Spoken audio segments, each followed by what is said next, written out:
Good evening. My name is Dr. Chris Catalano. I'm the Executive Director of Communication Planning and Engagement for Nash County Public Schools.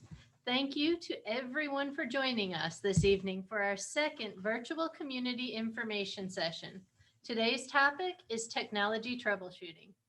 Community information sessions are open to all stakeholder groups, and the purpose Director of Communication Planning and Engagement for Nash County Public Schools. Thank you to everyone for joining us this evening for our second virtual community information session. Today's topic is technology troubleshooting. Community information sessions are. We good? Yep.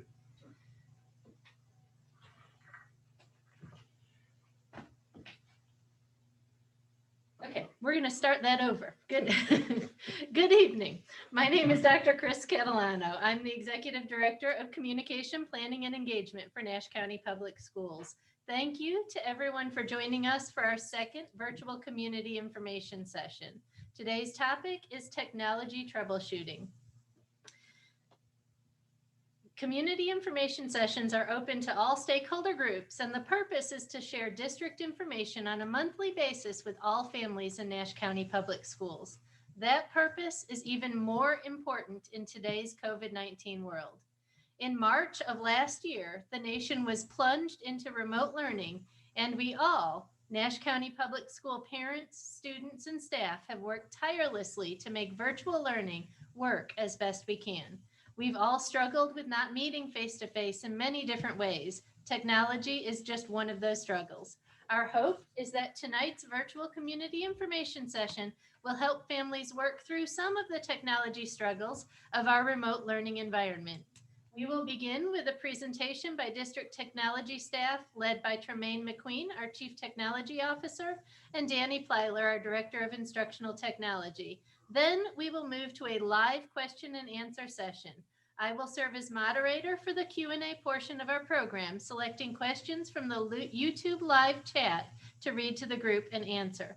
We will end the session tonight at 7 p.m. So while our hope is that we can get to most of your questions, any remaining questions in the chat will be archived and answers to them will be posted on our Nash County Public School website.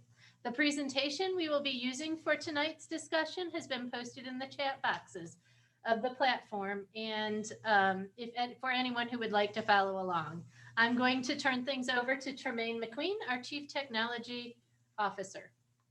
Good evening. I am Tremaine McQueen, your Chief Technology Officer here at the Nash County Public Schools, and I am very happy to be able to share this time of troubleshooting tips with you tonight. We have a panel of experts from technicians to instructional coaches, media coordinators, as well as the Director of Instructional Technology. And our intent today is to simply bring clarity and relief to you tonight. So let's go ahead and get into this presentation. And as we begin, we're going to talk about a few technology updates. And this is some information that I shared earlier last week with our Board of Education. As you can see, we have successfully deployed 3,222 hotspots throughout our district to our students. The two types of hotspots that we use is T-Mobile and Sprint 1 million. With our T-Mobile hotspots, we have 12 months of service that we pay for unlimited service. And with our Sprint 1 million project, these are free hotspots that they provide to our students at no cost. And moving on to our next number you see there are 11,604 laptops that have been successfully deployed throughout our district. And I think this number is quite remarkable because I think this is a very high percentage of our students having one-to-one devices. One thing I don't want to forget is that we have also purchased new devices for our pre-K through our fourth grade grades. And with that said, those devices were supposed to be here at the beginning of September or the mid part of September, but Upon talking with the vendors, we found out that they are possibly going to be here at the beginning of October. And so we're hoping for those devices to reach here this place soon because we're we're in need of them. Looking at our next number of metrics, this is support calls. And this is only 1,025 calls, and this is only the first week. This is calls that I've reported from the 17th, August 17th through the 21st. And this is an average at about maybe 205 calls per day. So we did realize that we needed to add a lot of support to our call center. So what we've done is partnered with the bus garage. They have provided us with some bus monitors who can serve as our some technicians technicians and help. So they have been answering the phones, and this has actually gone well. The parents have really replied, and they are happy to actually talk to somebody that's live and talk to someone who can help them with their problems and situations. So this was actually a win-win here. Looking at our next set of numbers, this is 1,506 support tickets from, again, the first 2 weeks of school. And so within our school district, right now we have about 14 technicians across our entire district that serves 32 sites. And again, that's about right at 15,000 students and 900 teachers. So, our guys really have their work cut out for them. And I'm really proud of all the work that they have done. So this is the metrics that we have right now. And this is the update that I have. And I'm going to turn it over to Mr. Danley Plyler, which is our Director of Instructional Technology and Virtual Learning. Good evening. Thank you, Mr. McQueen. I want to begin by answering a question. One of the questions we get is, how can I find more information or support on our district website? So I want to take a minute to show you how to do that. From our district website, which is www.ncpschools.net, you click on the coral circle that says hashtag NCPS Strong, reopening 2020-21. And when you open that page, on the right side menu on that page, you will see technology support, FAQ, and videos. And from clicking on that, you will see a list of topics that you can find documents and videos for. The first thing above that would be the technology help desk number. So if you do need support, as Mr. McQueen mentioned earlier, that with the help desk, that would be the number you would call. And then there's, again, a list of topics. And if we just chose the first one, learning management systems, it will give you a drop-down menu. You'll see, again, either how-to videos that will walk you through how to access those learning management systems, or as you scroll down the page, you may find documentation for how parents access those, things about other topics there. So that's the best place to go look for the videos and tutorials and things that we're going to show you tonight, as well as other things, and we'll continue to add to that as the year goes on. One of the other questions we get is, how do I log into my device, or how do I get my password reset?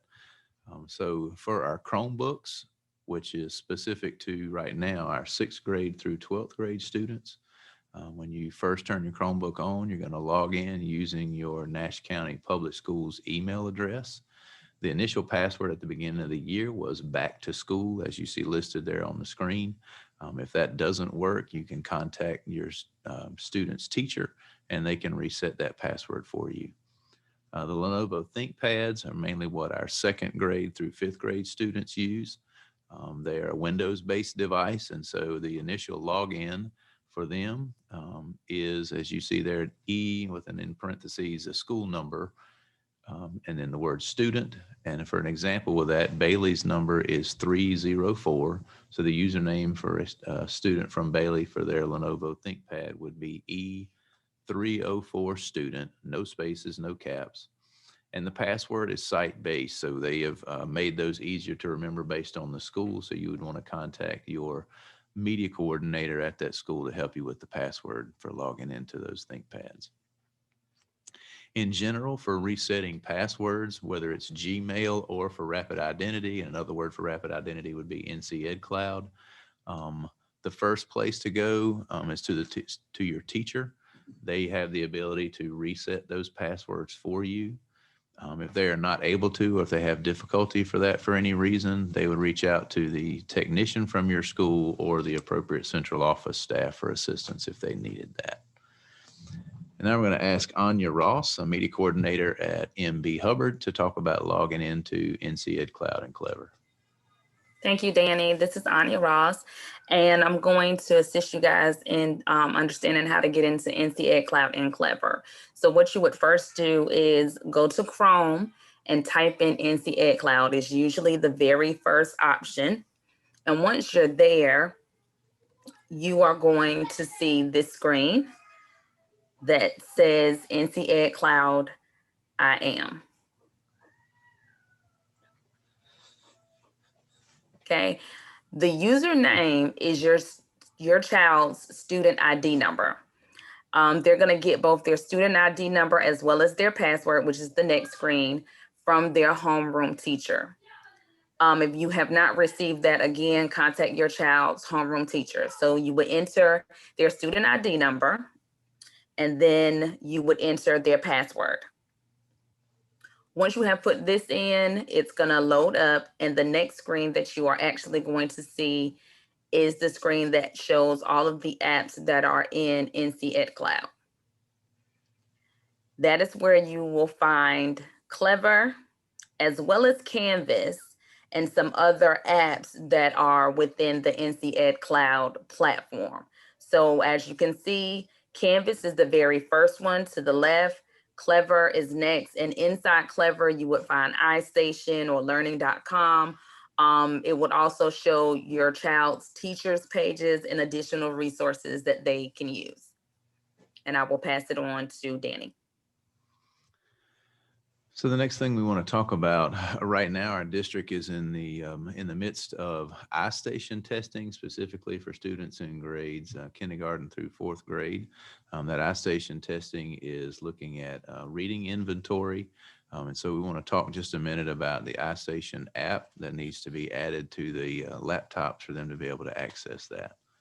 The first thing you want to make sure is that you are logged into your child's school Gmail account, that email address with the ncpschools.org at the end.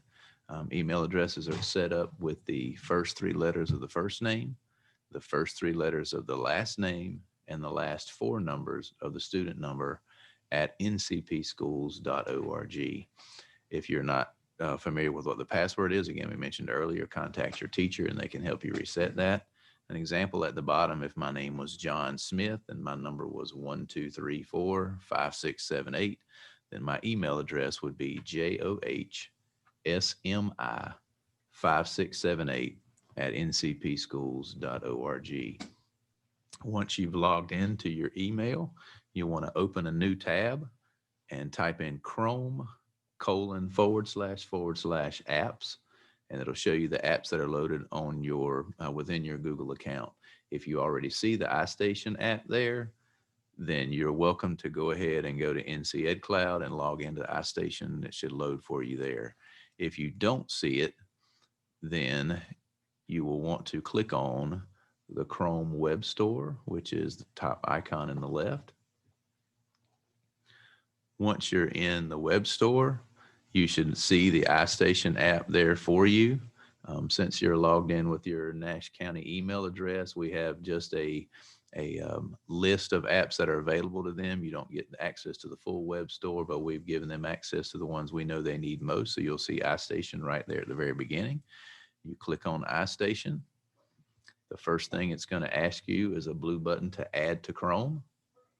And then the next pop-up window will let you add the app.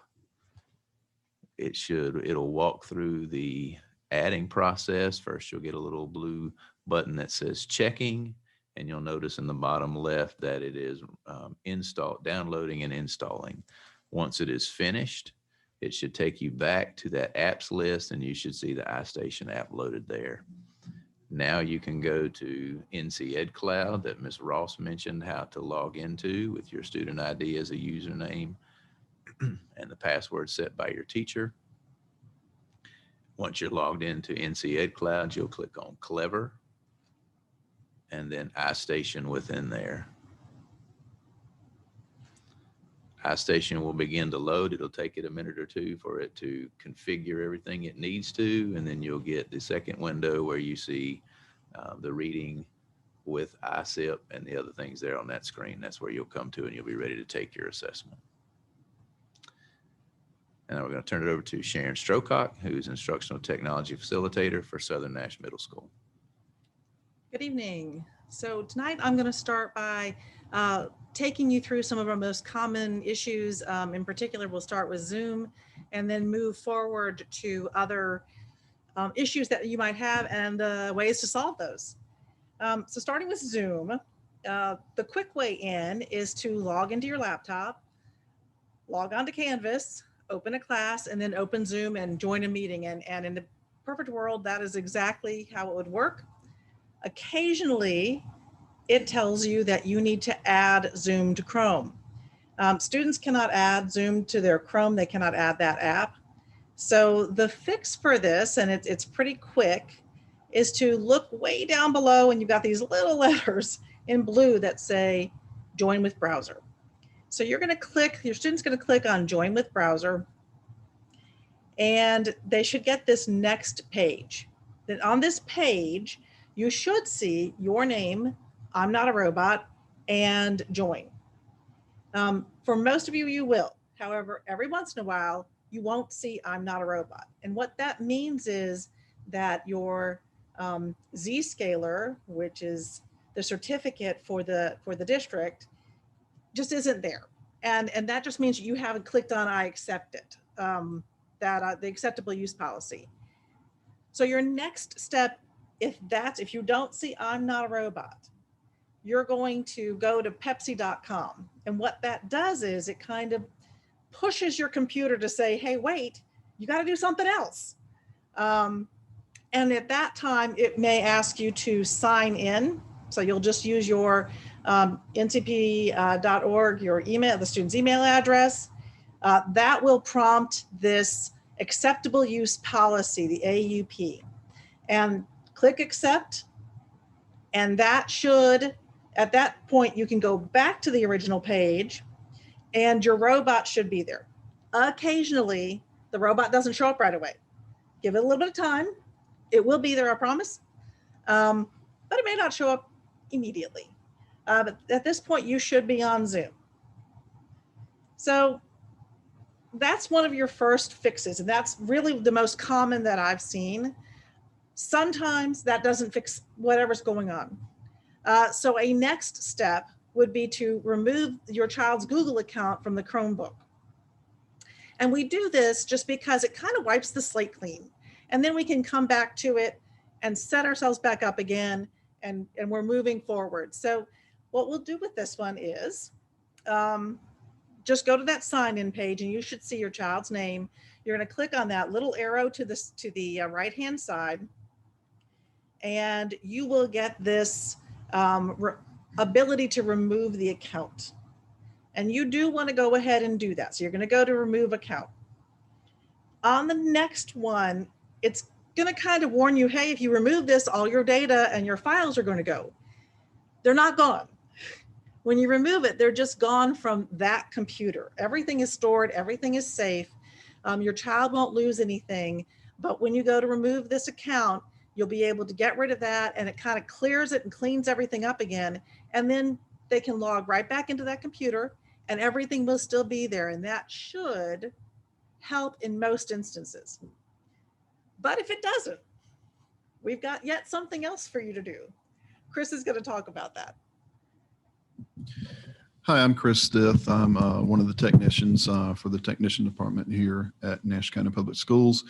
And if your computer is having problems, and we've gone through some stuff, you've contacted your teacher, you maybe even called the help desk, and you're still having some issues, then we can what's called power wash your Chromebook. And this completely wipes everything off the Chromebook and builds it back up.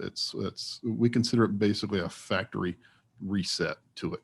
So let's get started. You want to start from turning off your computer first and rebooting it, getting it back on. Once it comes back on, there's 3 keys you have to press to kick off the power wash, and that's the escape key, the refresh key, and the power key. They're all located at the top row. Escape key is the first one. The reset key is your 4th key. It's kind of a circly arrow. And then at the very end is the power key. So you press these 3 keys and then release them when the Chromebook restarts. Once the Chromebook reboots, the first page it'll come to is this yellow exclamation mark. And from here, you want to press Control and D. Now, if you don't see this page, do the 3-finger reset again, the escape, reset, and power button. And just keep doing that until you get to the yellow exclamation mark page. Press Control D there. And then you'll get another page and you'll just press Enter. And this will restart the Chromebook one more time. And the next screen you'll get is a red exclamation mark. At this page, you press Control D once more, and the Chromebook will restart again and begin the power wash process.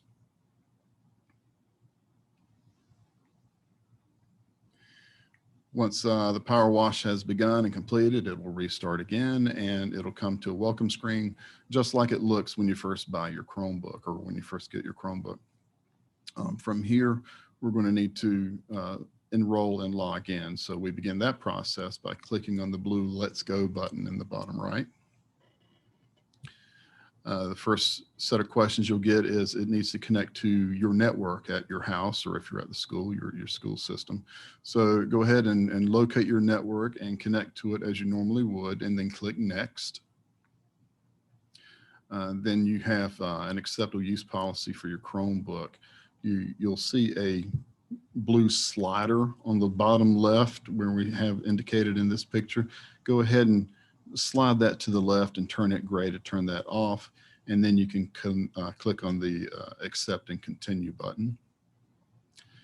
And then it should enroll for you. So you'll have to wait just a minute, but you'll end up at this "You are enrolled successfully" page. Once you see that, you can click Done.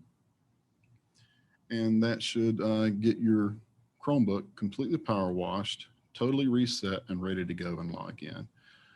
So something else we're going to discuss is removing Google accounts from the ThinkPads. The ThinkPads are the Windows-based machines, and we want to, there'll be some occasions where we want to clean those off, pretty much like we were talking about removing accounts from the Chromebooks. And there's a couple of ways that you can be logged into Chrome on a Windows-based machine, and that's either through Sync or Gmail.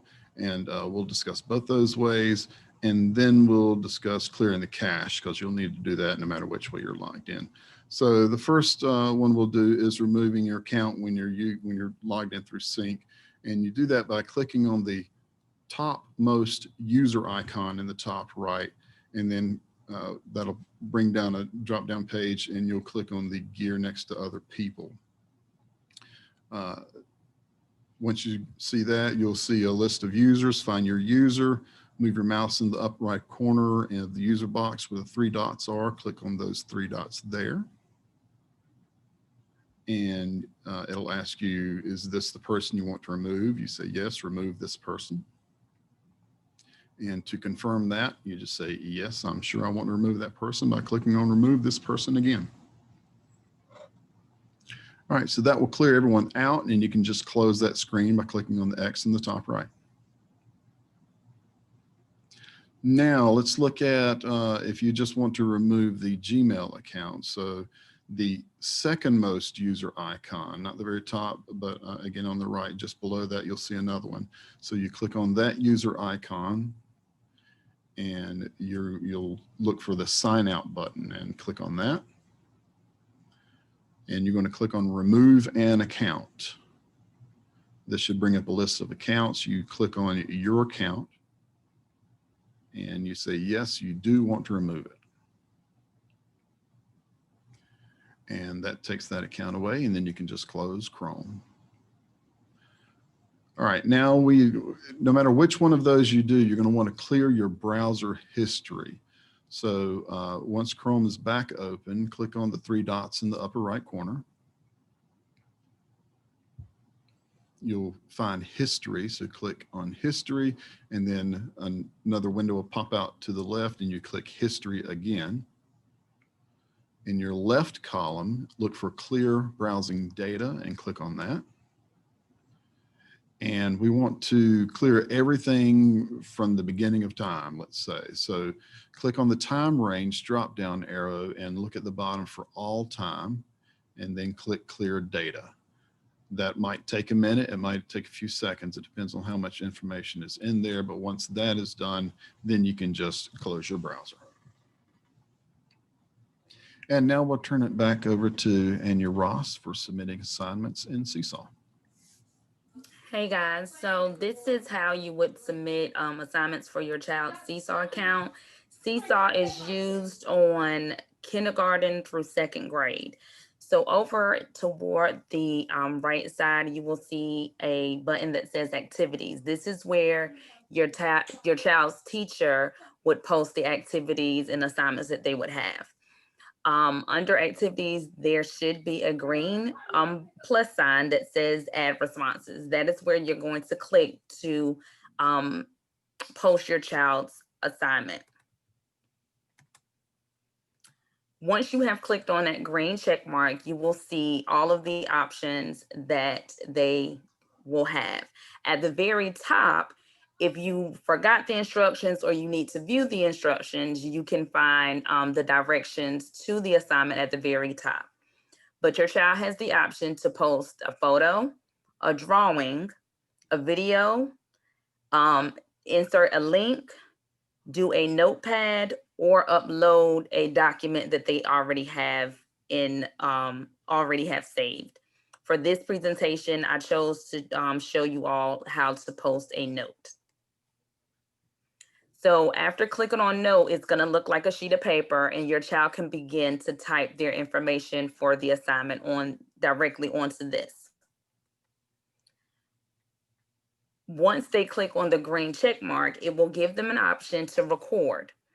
They can record themselves speaking to let their teacher hear them say what they have already typed. Once you click on the green check mark that's in the top right corner, it will save it as a draft, and it is also the submit button. So once they hit the green check mark again, it now has been submitted to the teacher, which it will go on to the classroom journal page. This will show your child's name, that they have responded to the assignment, and that it has been posted for grading. Next, I will discuss how your child is going to submit to Google Classroom. And Google Classroom is being used for grades 3 through 5.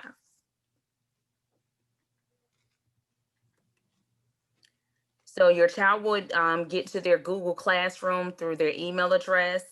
They, again, would see their assignment posted up. And toward the right side is where they would see where they can either add or create a new attachment for the assignment. They have the option to pull a document from their Google Drive, add a link, or upload a file. They also have the option to create a new Google Doc. So that could be a document, a slide, a drawing, or sheets.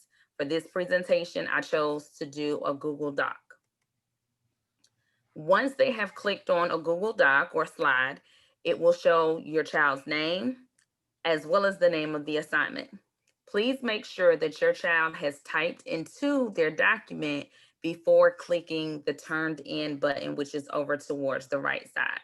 Once they hit the turn in button, it will show another screen that will remind them and ask them if they are truly ready to submit their assignment. Again, a lot of times we're getting turned in assignments where the child has created a new document, however, the document is blank.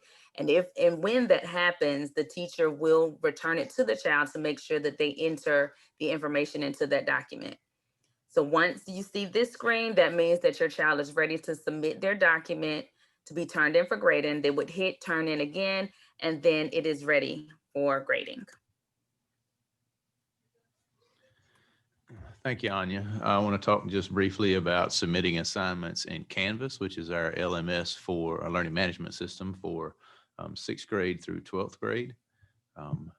When they log into Canvas on their dashboard, they're going to see course cards, as you see here, with the names of their courses. They would click one of the course that they want to go into. From that, they will see a list of the assignments and things that the teachers have posted for them. They will click on one of the assignments. And then there will be a button for them at the top of that that says submit assignment. This is the beginning of the process. It actually now will open the area where they will actually be able to either type in or upload a file or something for a particular assignment. So I'm going to talk about a couple of different ways that they can submit an assignment from that. So once they click submit assignment, they will see on the picture on the left, you'll see some tabs across the top. The first one talks about the file upload. So if they click that tab, there's a button there for them to choose a file. And that would be if they have a file that's saved on their computer, on their Chromebook, they would go to their document folder and find that file, choose it, and then click submit assignment. It would come back and show them the file that they had chosen. The second picture shows if they were going to do a text entry, meaning if the teacher had asked them a question and they wanted them to type their response. So they would click on text entry, type in the box there what their response would be, and click the submit assignment. I'll pause right here for just a second and say, when the teacher creates the assignment, they have multiple options of how they want the students to submit. It could be strictly just a text entry, so you wouldn't see the other tabs. You would just have the box to type in. They could do just the file upload, which one you would only see that one tab, or they can choose to give the students options of multiple ways that they could submit their assignment. And we do that to give students the chance to do just that, be a little more free to choose how they want to respond in a way that's most appropriate to them. And so the other option I want to point out in the next slide will show you how they would actually, if they want to submit something from their Google Drive. So again, as you look across the top, there was file upload, text entry, and I've clicked on Google Drive. When they do that, it may ask them to authorize their account. If they haven't done that, they would just need to enter in their Nash County Public Schools email address and password. So it would be allowing the computer to access, allowing Canvas to access their Google Drive. They would search for their document. Notice in the bottom picture that it shows the document that they chose, and then they get that submit assignment button again. So again, those are multiple ways that they can submit an assignment within Canvas. Okay, and so that ends the presentation portion of our session tonight, and we're going to move on to some question and answer a question and answer session as well. So I see we've got a lot of questions in the chat box. I'm just going to go straight to that and ask some of them. So there is a question about several actually about Zoom feedback or audio issues. I want to say 5 or 6 people have that same problem where the sound is scratchy, or that it's just they can't hear the teacher very well. Yeah, so I will address that issue. We are aware of that issue, and Mr. Plyler and I actually created a ticket, and we have spoken with Zoom about this very issue. And they have stated that the way that we're logging in is through by opening the Google, the Chrome browser versus the application. But here is the catch-22 situation about it. Zoom will not allow students under 16 years of age to create an account. If you cannot create an account, then you cannot use the application. Now, before we had the application deployed to most of the machines, and we had to call it back because when students were clicking on the Zoom link and it will open up the application, it was just spinning, with just a black screen. So we had to call the application back because we found out that without an account, that you cannot use that application to open up Zoom links. And so that's why they say that we are having these issues. But we didn't have this before, but it seemed to be prevalent now. So what we're doing, we're working with Zoom right now to see how we can come up with a way that we can use the application without having to log in, because that's their remedy as well, if we would use the application versus opening it up in the Google browser. So that is an ongoing discussion. That's something that we've been in contact with them about very often, and we're still are. But I just wanted to put that information out there. So we're still working on that. There are some things that we've put out here today that works. For example, Chromebooks, when people call the help desk and they talking about this, the scratchy sound, one of the things that we have done is we've updated the Chromebooks to the latest OS, and we found out that would help out with some of the issues. And do we have time now to kind of look at how we do that? All right, Mr. Plyler, you have the Chromebook.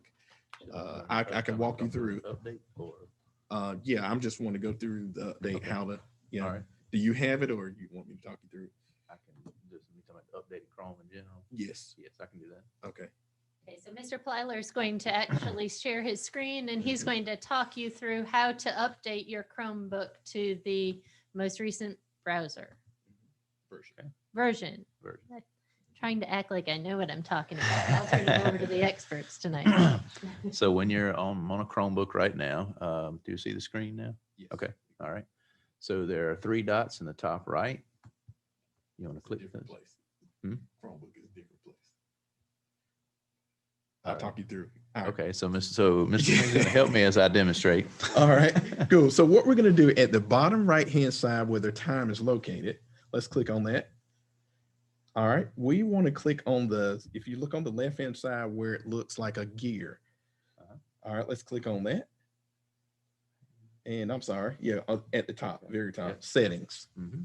All right, once we go there, we want to go to the far left on the very bottom where it says About Chrome OS. All right, and click on that.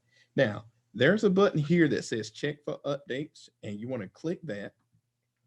And this will let you know quickly. See, like Mr. Plyler, he needs an update. So he's pulling down an update for him. So what we found out that this right here really helps out. You want to make sure that your Chromebooks are using the latest version of the OS. And once this update has fully downloaded, what'll come up is your only other option would be to restart. And once you restart, log in. One thing to make sure also is to make sure that you are logged into the filter. How you do that is, while that's going on, Mr. Plyler, let's open up Chrome, Google Chrome. We're going to simply go to Pepsi.com, just the drink, Pepsi.com. Now, again, if you see Pepsi.com, this actually means that you have successfully logged into the filter. Otherwise, if not, on slide, I think it's 32, slide 32, there is a screen where it has Zscaler, and students will use their there you go. Yeah, Zscaler. Students would use their total email address and making sure that they use their at ncpschools.org. Yeah. So again, you would use your student email address, and that's at ncpschools.org. You want to make sure when you get this screen, put in your full email address, and then that next screen is the AUP. Just simply click I accept, and then that Pepsi website should come up. So other than that, these are the things that I found that works for the help desk when students call in for the scratchy sound. I know that was long, but Okay, Thank you. thank you very much. Uh-huh. So we have another question. Does the power wash remove the student's Google Drive documents as well? Chris, talk about that. Okay, I'll address that. This is Krista. The short answer is no, it will not remove their accounts. All it does is clean the machine. You have to remember that any of these Google accounts, they're cloud-based accounts. Everything is stored in the cloud. So no matter how many times you wipe the machine, when they log back in, all that information is pulled down. This also gives us the Chromebooks are really nice because this gives us ability to, let's say a Chromebook is broken for some reason, and when they turn their broken one in and receive a new one, all they have to do is just log into that new machine and all their information is pulled down. So no, any kind of power washing or removing of accounts does not delete any information for any student. Okay. Another question, sort of related to that. So how can a parent tell who has a ThinkPad or who has a Chromebook? How can a parent tell the difference between those two devices? Well, ThinkPad actually says ThinkPad on the top of it. Yeah. So, and the Chromebooks will usually say Lenovo and Chromebook. So it's really written right on top of it. And you also can tell by the keys. If you look at the keys of the Lenovo Chromebook, you can see that refresh key. That fourth key at the very top. That key does not exist on any laptop ever. So if you see that key, but you really can tell the difference between a Chromebook by those that first row right there. Anybody else have anything else to add? Yeah. The chargers are different. There you go. Sometimes, yeah. Okay, so there are a couple parents who just can't hear anything on Zoom. So they can't hear the teacher or the students responding. So it's not a feedback issue, but just they can't hear any sound. All right. So in that case, then it depends on what I would ask in that light is it a Chromebook that we're dealing with or a ThinkPad? Now, if we're doing a ThinkPad, now I'm just being transparent. A lot of the ThinkPads are have a little age on them, and there may be some of them that let me take this off. The microphone and the speakers are not working correctly. Now, some things that we can do to correct those. There are some things that we can do. Matter of fact, I can show my screen to just make sure. Let me share my screen so show you some troubleshooting things that you guys could do yourself to check. Now, one thing I normally do is I would go to like a YouTube site, and if I can hear sound in a different application, then I know that the speakers are not the issue. Or I will simply go here to check to see. Let's see. Can you see my screen? Can you can see my screen? Okay. All right. So simply what I would do is on the Lenovo ThinkPads, and these are the computers, the Windows-based computers. If you look on the bottom right-hand side, there should be a microphone here, right here. If you click on that microphone just once, it'll come up. And let me see how and go to the left on the side of the screen, hit microphone over here. All right. So, well, yeah, can't see that, can you? I locked it up, didn't I? Okay, well, maybe that might not be the best test. All right, cool. Let me show you another way. All right, so at least that you can check with YouTube. You go to YouTube and check and make sure you can hear. Now, if it's a Zoom issue, you want to go here, open up Zoom, and go here to where the your audio is, and there's a button to the right of your microphone here. You click that button. You want to make sure that microphone says either same as system or microphone. And sometimes I play with this. I choose one or the other one just to make sure that it works or not. And the way that you make sure that it works, if you choose one and you unmute the microphone, and you can kind of see, the green button start, that green microphone that flashes, letting you know that you get sound. So you know that it is not a device problem. But if it is a device problem, the only thing that we can do right now would ask you just to reach out to your media coordinator at your school, and so that we can schedule a time that you can come out to the school, and we can either replace that device with something else that works. And that's it. Would you recommend anything else? Replace it. We can schedule a time to work on them. We are running a little low on devices, so we want to make sure that if we can fix it for you right away. You can make an appointment with most of your media coordinators, and they'll come meet you somewhere outside where they can work with you and walk you through those steps. Make sure that it's ready to go.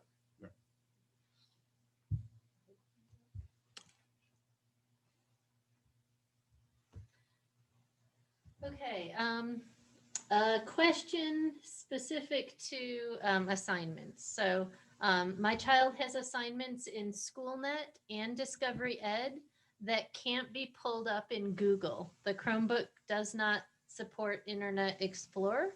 What can they use on the Chromebook? So how can a student submit an assignment in SchoolNet and Discovery Ed? I think essentially is what the question is.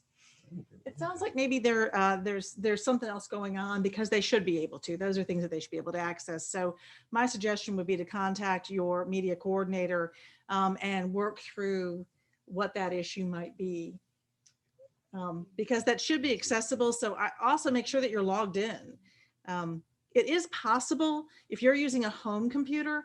You just got to make sure that you're logged in correctly into our ncpschools.org to access everything, because it's not all accessible if you're using a home computer.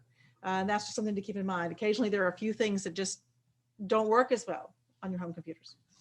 So, yeah. Are they apps if they log into IAN? Yeah, so the apps they're referring to, if you can go back up to one of the other slides, Discovery Education is inside the Rapid Identity portal right there. So if I'll just kind of quickly look across those as we go. Explain how to get to that. Yes. So Ms. Ross, during the early part of our presentation, talked about signing into NC Ed Cloud. There's the login screen with the username being the student ID number, and the password can again be set by the teacher if you're not sure what it is. Once you log into Rapid Identity, as we start across, so Canvas is on the left side, the red kind of circle there with the Canvas under it. The blue C for Clever. Clever is another single sign-on portal, and we use that to make connections to several of our other district resources. For instance, Social Studies Weekly for elementary, iReady for our middle school math, Great Minds, which is our Eureka Math, and Wit and Wisdom for 3rd through 5th grade and elementary, Seesaw, the LMS, Learning Management System for K2. Several of those things are there. The next one going across is Discovery Education. That is our science tech book for kindergarten through 12th grade, as well as social studies for middle school. So that was what was referred to in the question. If you sign in to the NC Ed Cloud first and go to Discovery Education, your student should be able to access it there no matter what browser they're on, because those are connected and rostered there. If you are having issues with that, please, again, reach out to your teacher, and they will either look to see whether your account has any issues or contact me, and I'll do that and step a little further from it into that if I need to. The next one is Savas Easy Bridge. Those of you who have high school students, that's where most of our Pearson products for English and math for high school are. The one on the far right, the P Power School Student, that's where your students would go to look at their grades and attendance. And on the bottom row, the last one that we really use would be SchoolNet, the red circle with the White House. We would use those for common assessments. Teachers might create a test there to kind of see how the students have learned the content for a particular unit or small amount of study. And I would like to say, if a student is using their own personal device, I know at Hubbard I had to set up of several. Make sure that your child on their own personal device is signed into the school's email address. So they need to be signed into their school's email address, or the district's rather student email address, in order to not run into some of these issues. I know I personally set up about 4 between last week and today, making sure that the child's email address was set on to their personal email, and that actually fixed a lot of the issues where they weren't able to access or weren't able to submit their assignments. And I think that may answer this question. If we could just maybe go into a little more detail about it. For only one class out of 4, my daughter gets a request permission prompt when she clicks the link to complete or submit her assignment. Her teacher says he's given her access.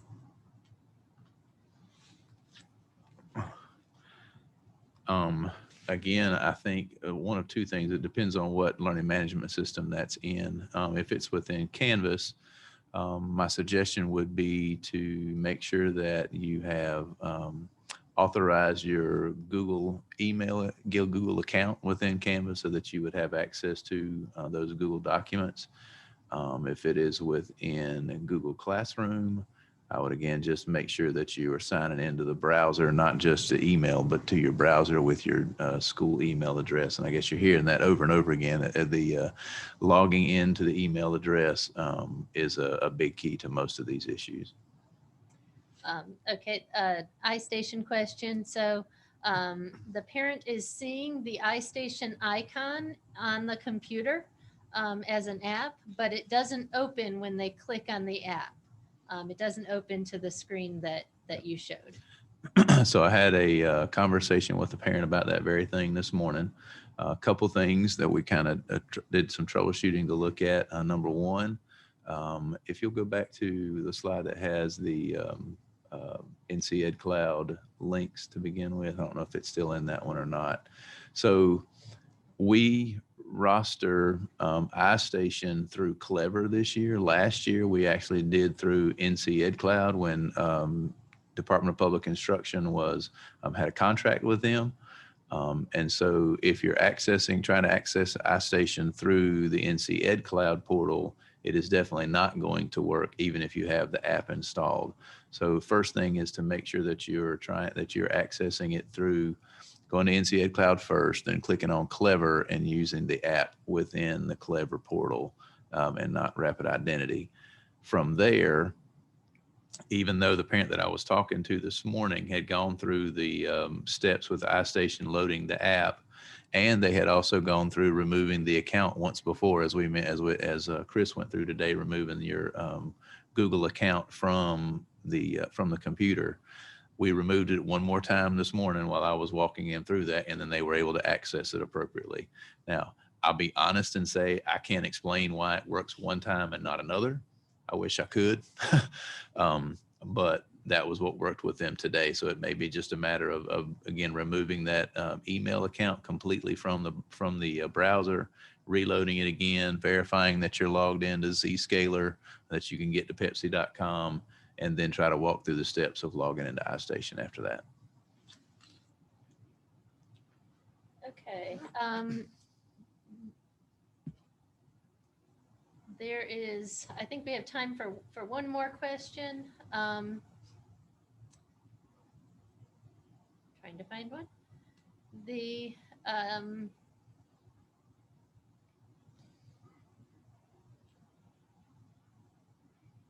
lot of them are sound issues. So if a child has headphones with a microphone, does that seem to work? We've seen that work in some occasions, in most occasions. If you have the headphones set with the microphone. You just want to make sure, if you look at the end piece of it, it should have 3 bands, and that signifies that it will allow you to use the microphone as well as your right and left headphones. So that's an all-in-one. You put that in, and we have seen that to work a lot of times. If you're having problems with your built-in microphone or speakers, then if you use the headphone set, we've seen that work. Anything that you want to add to that, Chris, or did I display it? Yeah, that's especially the case with the ThinkPads. We know that a lot of them have problems with those ports, and ones we can't fix. That's usually the solution, is to get that headset. There's also USB versions that will do the same thing. If you plug those in, the computer should pick it up just fine. I was going to say, and I would add to that relative to Zoom, is whenever you get into your Zoom meeting, if you have plugged in an external headphone or anything, you'll need to make sure that you choose that in that bottom corner. I think Mr. McQueen showed that at one point earlier, where the microphone is. You'll need to click that little arrow and make sure you choose the appropriate headphone and microphone, because so that you know where you're headed.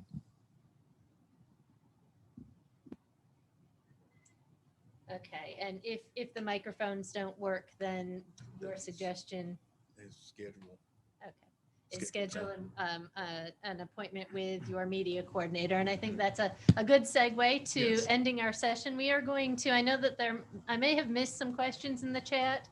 We are definitely going to go back and pull those and put together some more documents and videos and things like that for you to address some of the questions that we have had tonight.